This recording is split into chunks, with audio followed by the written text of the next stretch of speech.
Hi, my name is Sarah Hamid, and I'm a doctoral student at Emory University. I'm here with Lindsay, Collin, and Katie Labgold to talk about our paper entitled Estimating the Unknown, Greater Racial and Ethnic Disparities in COVID-19 Burden After Accounting for Missing Race and Ethnicity Data. Katie and Lindsay, do you want to introduce yourselves? Sure. My name is Lindsay Collin. I'm a postdoctoral fellow at Huntsman Cancer Institute. I'm a cancer epidemiologist with interest in quantitative bias analysis. And I'm Katie Labgold. I'm a PhD student in epidemiology at Emory University, and I'm a social epidemiologist. Some background on our paper. Early reports of COVID-19 burden in the United States have highlighted that there are racial and ethnic disparities. However, the magnitude of the disparities is uncertain. This is partly due to the large proportion of missing ethno-racial data. As such, most of these previous reports have been complete case analyses. That's right, Katie. And the problem with these complete case analyses is that they can produce biased estimates if data aren't missing at random. In Fulton County, we found that missing race data in case reports was a major challenge. And this was an issue in other jurisdictions as well. Nationally, about half of case reports were missing race data. There are methodological approaches to deal with missing data, and that's actually one of Lindsay's areas of expertise.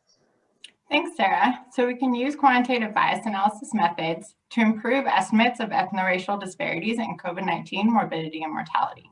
In our study, we use these methods to compute SARS-CoV-2 notification, hospitalization, and case fatality rates by race ethnicity, accounting for the missing data. To do this, we first imputed missing race ethnicity among those who had reported values for this information.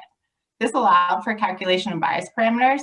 Then, for those who were missing race ethnicity, we imputed values of race ethnicity and then used probabilistic bias analysis to account for the expected misclassification of a person's imputed value.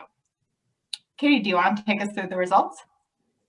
Yeah, so we found that after bias adjustment, there was an overall increase in the notification rate for all racial and ethnic groups, and a 1.3 to 1.6 fold increase in the magnitude of the absolute disparity for most racial and ethnic groups in reference to non-Hispanic white case patients.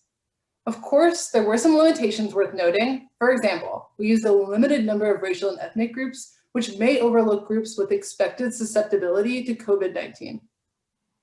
Now Sarah will share some key takeaways of our paper. Sure. So this analysis reconfirms that there were substantial racial disparities in COVID-19 notification rates in the early months of the epidemic in Fulton County. And it demonstrates that these disparities were not an artifact of missing data, but that in fact, the disparities are even greater if we take into account missing race and ethnicity information. So now we'd like to end by thanking our co-authors and the Fulton County Board of Health.